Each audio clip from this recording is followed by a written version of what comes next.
All right, DIYers.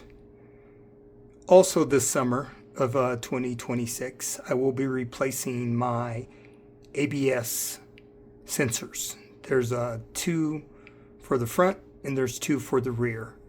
Here is the part numbers for the OEM ABS sensors, front and rear.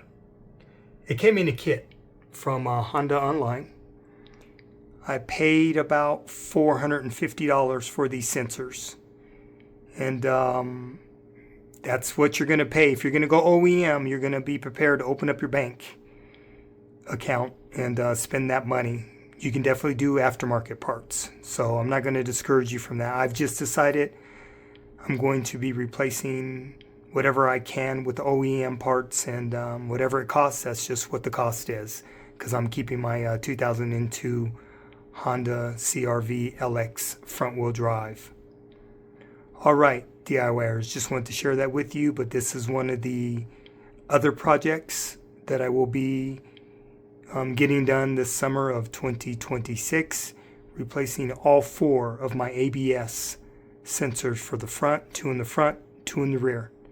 All right, DIYers, peace.